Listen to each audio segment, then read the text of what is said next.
What is going on, ladies and gentlemen? Welcome back to Brickcast for another episode of LEGO Battlebots. And today, if you haven't guessed it already, you're looking at a miniature version of Skorpios. Now, this one is a build I did quite a while ago.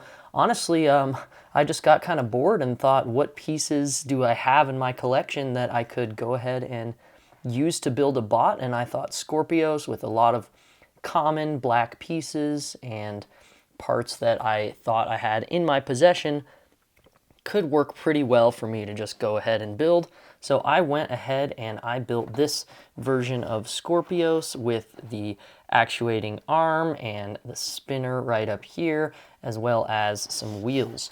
Now, what gave me the idea for this build of Skorpios was I was actually watching Battlebots one day, and as always, I was thinking about what type of Lego pieces could be incorporated to represent certain parts of bots. And the big aha moment I had was watching Skorpios and looking at that scoop. And I realized that this angled flag piece would be a perfect way to replicate that in Lego and sort of get at the design of a very flush to the ground scoop for picking up other robots and capturing them. And it also enabled me to get that space in between that we're kind of looking for with this robot. So that piece was a big inspiration for me. Oftentimes, entire Lego builds will just come out of thinking about one piece and how that piece can be incorporated or made unique. And that's how I ended up with Skorpios. Now, here's a view of the back of the robot. I used these grill pieces, these sort of tiles with spaces in between. I believe on the real Skorpios, there it kind of says the text Skorpios right there, and there's some blue and black stripes, so I wanted to capture that striping that is on the back armor of Skorpios, as you can see, as it kind of rolls right there, and it looks super flush with those light blue wheels.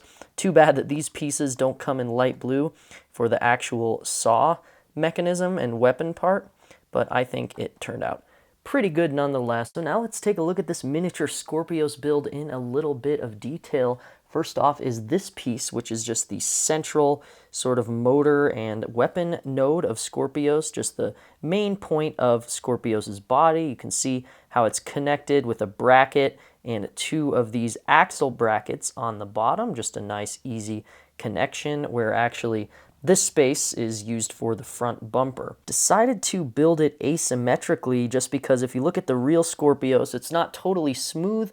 On top of the body, there's like some motor parts and some, I don't know, different sort of tech that's up there that's sort of making it a little bit asymmetric. So that's what I was trying to accomplish. Maybe the weapon motor or the motor for this actuator is right here inside this sloped piece with a grill. Now the next piece that I just wanted to showcase is, of course, the flag that I talked about earlier. Again, already went over this, but a super useful way to replicate the scooping plow of Skorpios, which then attaches onto this part, which is the rest of the sort of slant on the front of Skorpios' body, and it also has these plates with bars to mount on the flags. Now, for the flags, I mount them just off to the side like this, as you can see, where the hooks aren't on both.